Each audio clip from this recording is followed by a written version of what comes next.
Hi,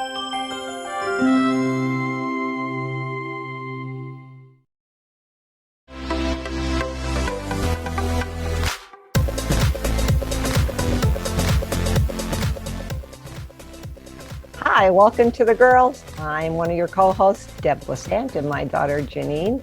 Lissant is waiting in the wings here. We're doing our Zoom shows because of COVID restrictions. And this month, all month, we are dedicating all of our shows to the Cancer Society. All of it's Cancer Awareness Month. So I don't know about you, Janine, but I had my colonoscopy. Oh, and that was a treat. those are fun. Yeah, they are. I was cleared I went every 2 years since I was little, and then I was just cleared. So now I get to wait 10 years. Oh, 10 years. Yeah, then it goes to 10 years if you're cleared. So this month we'll talk about different forms of cancer and have cancer survivors on. We love saying that word, right? The survivors. And also it's Breast Cancer Awareness Month.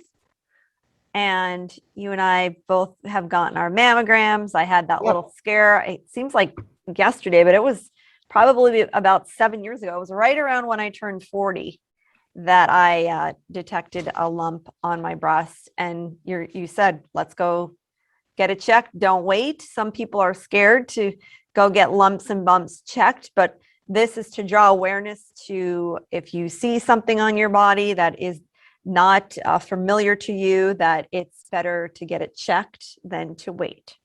Well, we also have Halloween this month, and Yeah. I got a surprise the other day. You know how much I like pineapple. Yeah. So Sam Jr. came walking. He said, "Mom, I have a gift for you." And he had a bag. I could turn it on. Oh, there we go. How about this? It's a pumpkin. It's a carved pineapple. That's neat. For Halloween. Hey, where's my gift, Sam Jr.? I live next door and I didn't get a Halloween gift. The month is early, plus you don't give him a bag of chips when he comes. I get these special bean chips. Oh my God, they're so good. They're made out of garbanzo beans and you would never know it, but they're really good. So anyhow, I got this pineapple. I'm like, oh my God, I'm going to keep this out all year. That's cool. It's a skull, but I really think it's cute with the little yellow eyes inside. So I've been seeing people carving all kinds of things, not just pumpkins. Pumpkin, they're carving out, as you see, pineapples and whatever. Mine is plastic, but I did see the real ones done. So what else are they carving? I guess watermelon? You could. What else? I guess a cantaloupe, a honeydew. Yeah, fruit. Whatever you want to carve, And you're making your wreaths, your pretty wreaths. I know. My gosh. Well, this is a season. This is a season, and there's a lot of good people that you meet through it, a lot of crafty people.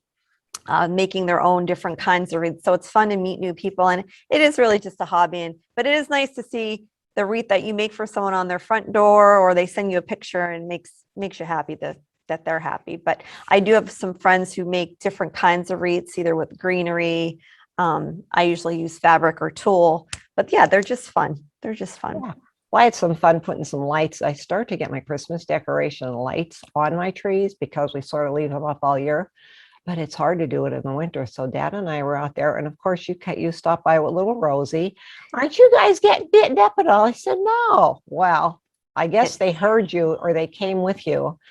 They attacked me. Janine, I had my arms were swollen. Mine are swollen. Oh, Mason told me to put toothpaste on mine. I don't know if you can see it. I know the toothpaste. You can't see it really well, but yeah. So I think it went down.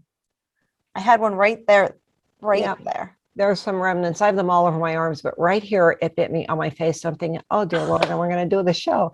So a certain way I turned, you could see this big lump. It's like, I don't know, it looked like a mosquitoes. I swear there can be one and they bite you and they hurt. They freaking hurt.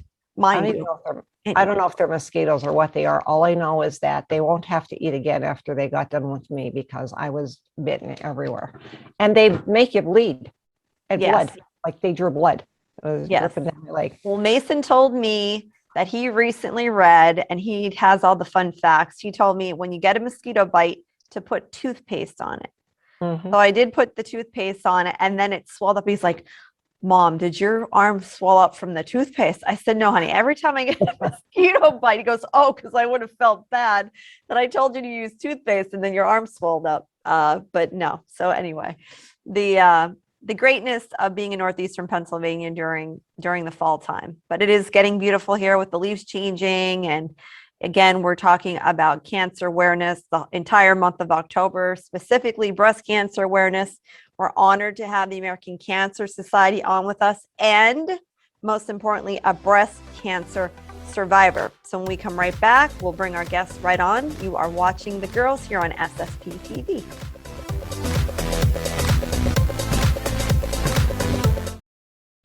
Welcome back. You're watching The Girls here on SSP TV. Again, my mom and I have been telling you that all month of October, we're focusing on cancer awareness. Specifically for this show, it's breast cancer awareness. And we're very pleased to have the American Cancer Society on with us, a cancer survivor.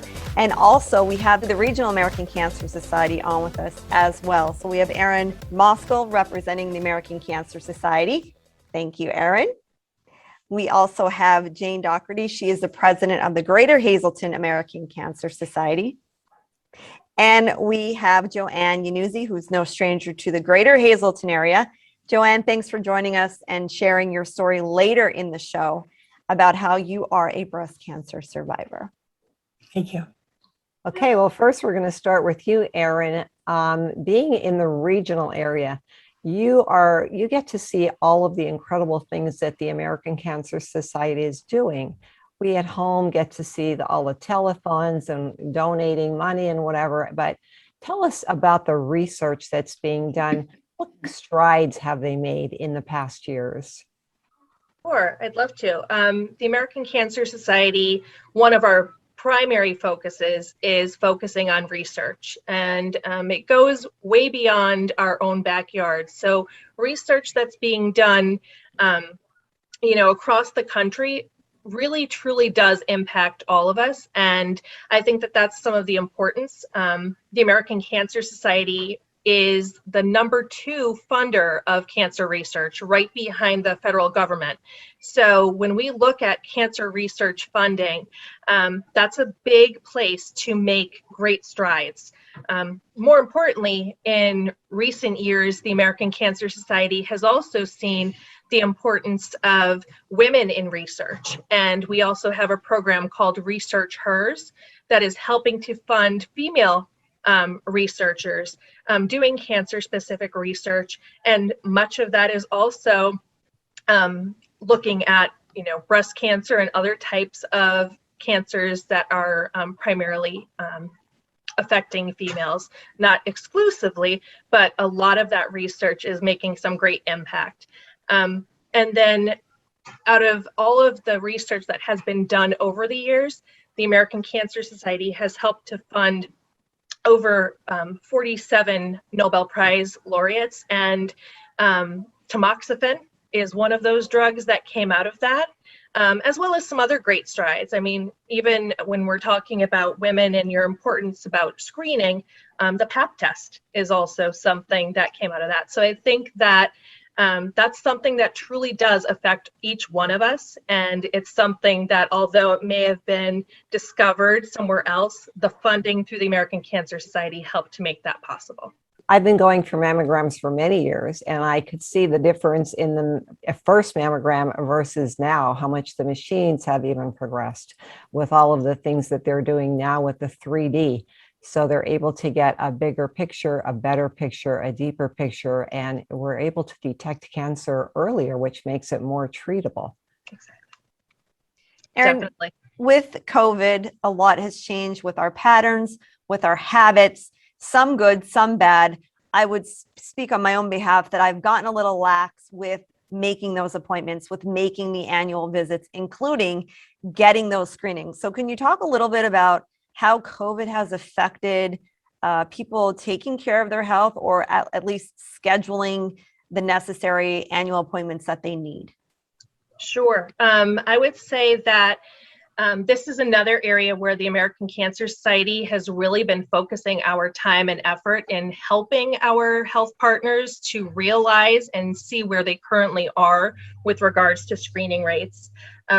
It's an estimated 87% drop in mammography screening alone from the end of February to April 2020. So if you look at those startling numbers, we know that during that time period where really the world seemed to shut down, there was really virtually no screenings taking place. It was really impacting where people are with their early detection. And because of that, we know, and so do our health partners, that there's going to be later cancer diagnoses, and there's also going to be later staging.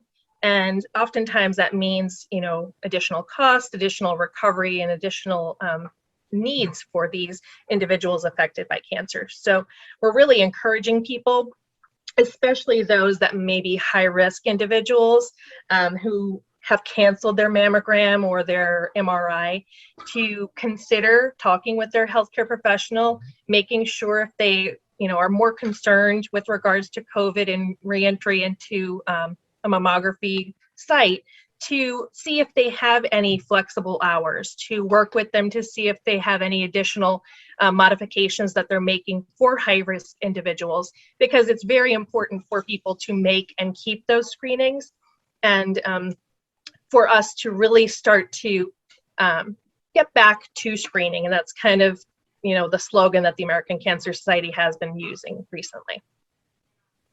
Well, you have the numbers and you have the figures and you have all of the statistics. Have you seen, even though we have more people who have stopped getting their mammograms because of COVID, have the numbers increased in amounts of cases that are being cured rather than being uncurable? Well, there is good news as well. So I think that over the years, breast cancer has always been one of the more common cancers. It's the second leading cause of death among women in the United States. But the survivorship rate of that has continued to climb over the years. And I think that that's because of some of the great research, strides, and early detection that has been made in regards to that. And despite the challenges that we face, we realize breast cancer still is a public health policy. So another way that the American Cancer Society works to raise awareness is also through working with our sister organization, our ACS CAN, which focuses on going to the government and talking about the need for increased cancer research funding, increases in some of the legislation to remove loopholes, or make it easier for access to care for everyone to be screened. And when you talk about the age of getting the screening done, I know that if you do not have any concerns, that you are eligible to go when you turn 40. I say that because how important is it for maybe the younger qualified women to get those screenings done?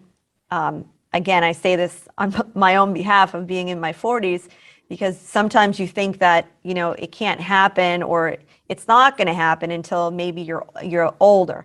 So are there statistics or some information you can present as far as, you know, the importance of getting that mammogram even when you are in your 40s and your 50s? Sure. I think the American Cancer Society has really been steadfast in our focus on trying to get the word out about the importance of screenings. A few years ago, there was some confusion with, you know, at what age you should go and be screened. However, what we're really recommending is women of average risk for breast cancer should undergo annual mammography screening, you know, starting at age 45. But we're also saying that women age 40 to 44 should also have that opportunity to begin their annual screening. And I think that that's really important to realize. For me, when I had my first mammogram, you know, I wanted to go ahead and have it. So once I turned 40, that was a big thing for me. I didn't want to hold off and wait. And then they say that women age 55 and older may choose. And I think the words are very key here. It's may. So it really depends on your comfort level that you may transition to screening every 2 years if you prefer. Personally, I have my own opinions on that. And I think that you need to go ahead and do what is best for your own body. And you need to be proactive in your healthcare. And I think that that's another thing that we at the Cancer Society encourage. We encourage healthy dialogue and coming prepared with questions for your healthcare provider. So you make time for yourself, and who knows your body better than you? So I think it's very important to advocate for your health. Very good, Erin. Thank you so much for joining us on the show. We do want to focus on our local American Cancer Society and talk with a breast cancer survivor when we come right back. You're watching The Girls here on SSP TV.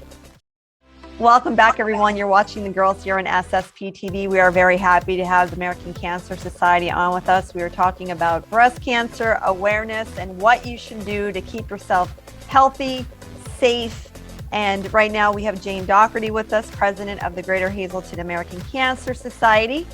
And we also have with us Joanne Yanuzzi, a cancer survivor. So Jane and Joanne, thanks for joining us here on the show. Joanne, you're the star of the show. We'd love to hear the word survivor. I know you a very, very, very long time. And it just seems to me that you have been the face of breast cancer in Hazleton for the longest time that I could remember. I know when I think of someone who went through breast cancer and was a fighter and a survivor and got involved with the American Cancer Society, you're the first person that I think of. So do you want to share some of your story with us as to how you first detected it and what you went through? I had previously had mammograms from age 21. And when I was 51, I accidentally discovered a small lump in my right breast and I had previously had a mammogram in June. So anyway, I went to the doctor again and they said it was a very small cancer and made arrangements to have it removed. And I chose a mastectomy. At the time, lumpectomies were coming into force, but I wasn't as comfortable because it was still new. And it's funny because in February of this year, I celebrated 30 years, as a breast cancer survivor. And it was so insignificant of size that I didn't require chemo nor radiation. So the surgery took care of it. And I felt very fortunate about that. And in fact, the day I was diagnosed, the day before, our director had asked me to co-chair Daffodil Days because I was a volunteer at the time. And it really made more meaning to it. My dad had died of oral cancer and I wanted to be involved. And that's how I really became involved. After that, I joined in 2000, I became full staff. And I've always tried to promote mammograms. In fact, during COVID, I had mine. And yesterday, I had my mammogram. So you don't give up on having them because from what I understand, cancer doesn't care about your age. Breast cancer is there and you have to be on the lookout and do something to prevent it from taking your life and the lives of your family. And when my daughter was just finishing college, I made her go for a baseline mammogram. She wasn't too pleased, but she went and she goes all the time now since she hit 40. And the rest of my family also participates in the mammogram program. So we're happy about that. We're just so happy that you're able to be here with us today and tell us. And, we keep talking about women with mammograms, but men have breasts too.